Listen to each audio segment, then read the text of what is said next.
Oi, gente, boa noite. Estamos aqui para mais uma semana, né? Hoje vamos estar com as aulas de biologia, né?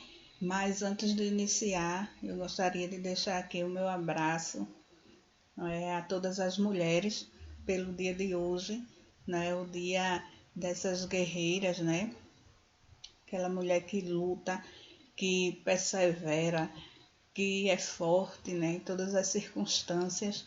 Então, a nós, mulheres, né, que o Senhor nos abençoe sempre, continue nos dando essa força, essa garra, essa determinação, para a gente poder conquistar, né, todos os nossos sonhos, tá? E agora, vindo, né, para nossa aula, voltando para nossa aula, a gente vem hoje com um assunto de biologia, o que vamos estudar esses dias sobre citologia e o que é que vem a ser citologia. A citologia ele é o ramo da biologia que estuda as células, né? A palavra citologia ela vem do grego, não é? Kitos, que significa célula, e logos, que significa estudo. Então, citologia é o estudo das células, tá? E ela abrange não só a célula, mas toda a sua estrutura, todo o seu metabolismo. E é isso que esses dias a gente vai estar estudando, né? Começaram a estudar a citologia em 1663, quando Robert Hooke cortou um pedaço de cortiça, né, e colocou no microscópio. Aí na imagem vocês veem, não é, a ilustração de um microscópio e de lado como é visualizado olhando pelo microscópio, né, como é visualizado as nossas células, tá? Então, quando ele colocou aquele pedaço de cortiça lá, ele percebeu, né, que existiam ali compartimentos e lá ele denominou o nome daqueles compartimentos de células, tá? E a partir daí a histologia começou a desenvolver-se como ciência e começou-se os estudos das células. A teoria celular. O estabelecimento da teoria celular foi possível graças ao desenvolvimento da microscopia, né? A teoria celular ela apresenta postulados importantes para o estudo da citologia, né? Todos os seres vivos são constituídos por células, né? Isso são observações importantes para a gente estar gravando, tá, pessoal? Então, gravem aí que todos os seres vivos eles são constituídos por células. As atividades essenciais que caracterizam a vida ocorrem no interior das células, né?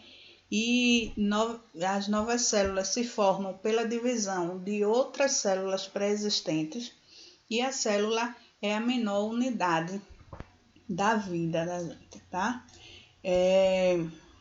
O outro ponto que a gente vai ver são os tipos de células. Então, as células elas podem ser divididas em dois tipos, que é procariontes e eucariontes.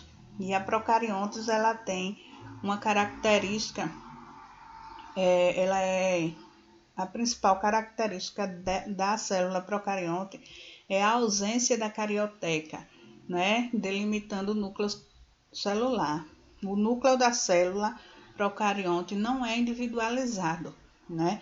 E esse tipo de célula a gente pode encontrar nas bactérias. Então, no próximo slide que vai vir, vai ter a imagem das duas células, vocês vão poder perceber a diferença entre elas, né? Entre a procarionte e a eucarionte. Já a eucarionte, as células eucariontes, elas são mais complexas. Elas possuem a carioteca, individualizando o núcleo, além de vários tipos de organelas que a gente também vai estar aprendendo. E como exemplos de células eucariontes estão as células animais e as células vegetais, tá? Aqui vocês podem ver uma ilustração da célula eucarionte, que é essa aqui. Deixa eu só colocar aqui o... eu não estou achando um laserzinho para mostrar. Aqui a gente está com a célula eucarionte, que é essa redondinha, né? E vocês podem perceber que dentro delas, nessa parte de dentro, azulzinha, essa parte aqui é o citoplasma, tá? E nela existe uma película que separa o núcleo desse citoplasma. Já aqui na célula procarionte, a gente não vai encontrar, né, essa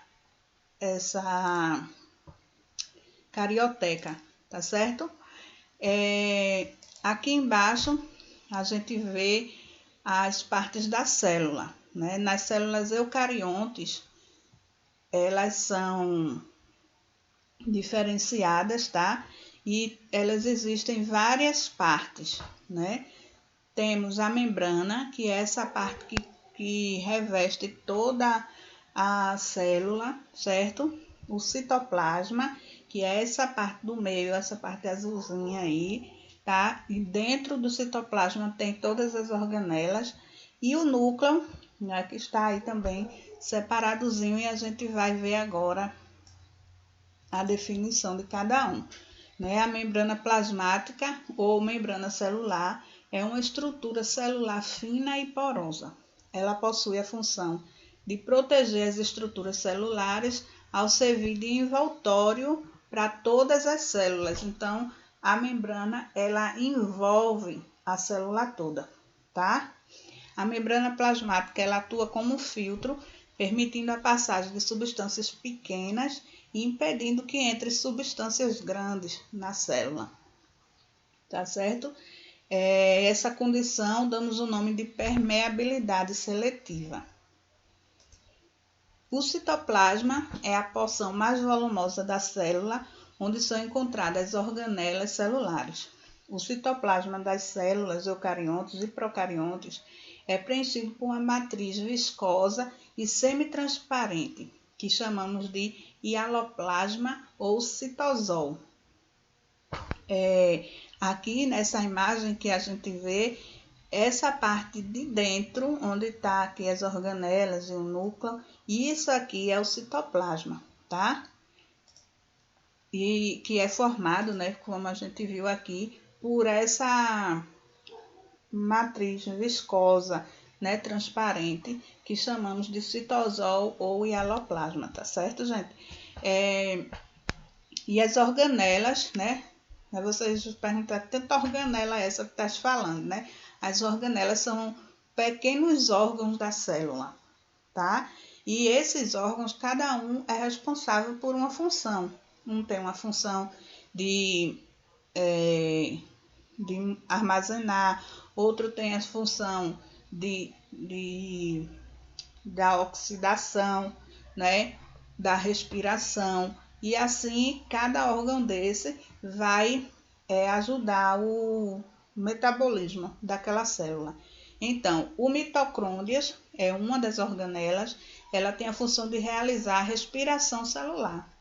E ela produz a maior parte de energia utilizada nas funções celulares. O retículo endoplasmático, ele é dividido em dois tipos. E tem o endoplasmático liso e o rugoso. O liso é responsável pela produção de lipídios e o rugoso tem como função realizar a síntese protética. O complexo de Golgi tem como principal função modificar, armazenar e exportar as proteínas sintetizadas no retículo rugoso, aquele que a gente aprendeu lá em cima, que tem como função realizar a síntese protética. E ele também origina os lisossomos e os acrossomos dos espermatozoides. O que são lisossomos? Lisossomos, eles são responsáveis pela digestão intracelular. É um órgão que é responsável pela digestão da célula. Essas organelas atuam como sacos de enzimas digestivas, digerindo nutrientes e destruindo substâncias não desejadas. Já os ribossomos, a função dele é auxiliar a síntese das proteínas nas células. E os peroxissomos, né, é a oxidação, tem como função a oxidação de ácidos graxos para a síntese de colesterol e respiração celular. E o núcleo, né, o núcleo da célula, ele tem função de quê? O núcleo da célula, ele representa a região de comando das atividades celulares. No núcleo encontra-se o material genético do organismo, que é o DNA, e é no núcleo que ocorre a divisão celular, um processo importante para o crescimento e reprodução das células. E quando eu estava estudando, pessoal, essa aula, eu me lembrei do ovo, né? O ovo cozido. Quando a gente descasca, ele tem aquela pelezinha, não é? Logo quando a gente descasca o ovo cozido, aquilo ali a gente pode representar como a membrana, tá? Para a gente gravar bem as partes da célula, a gente pode comparar com o ovo cozido. Aquela pelezinha depois da casca, quando a gente tira a casca, aí não tem uma pelezinha, aquela pelezinha ali a gente representa como a membrana, tá? A clara, aquela parte da clara, aquela parte branca do ovo, a gente vê como o citoplasma, tá certo? E o núcleo é a gema, aquela parte amarelinha. Então, só para a gente comparar e gravar as partes da célula, tá bom?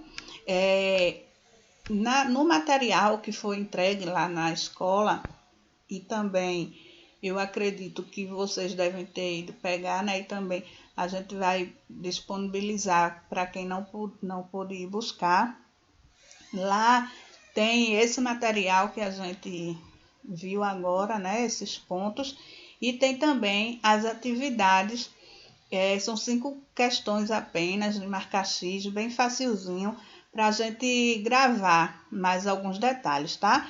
E isso a gente vai preencher essa atividade e também vai fazer essa aí que eu coloquei, que além daquela atividade da apostila, eu gostaria que no seu caderno você desenhasse uma célula e escrevesse o nome de cada uma das partes delas. Pode ser tipo essa aqui, que a gente viu, não é? Aí você vai fazer, colocar as partezinhas, a membrana, o citoplasma, o núcleo, as organelas, tá bom? Ou então você pode fazer, né, os 2 tipos, a eucarionte e a procarionte, né? A procarionte, o citoplasma, a membrana, tá certo? E na eucarionte, o citoplasma, as organelas, a membrana, o citoplasma, as organelas e o núcleo, tá? Então, fiquem bem à vontade, usem a criatividade, pintem, façam uma coisa bem bonita que quando a gente voltar, eu vou dar aquele visto considerado no caderno, tá bom, minha gente? Aqui embaixo estão os meus contatos. Se qualquer coisa que vocês precisarem, pode passar um zap para mim, enviar um e-mail, que eu estou à disposição. Uma boa noite para vocês e bons estudos.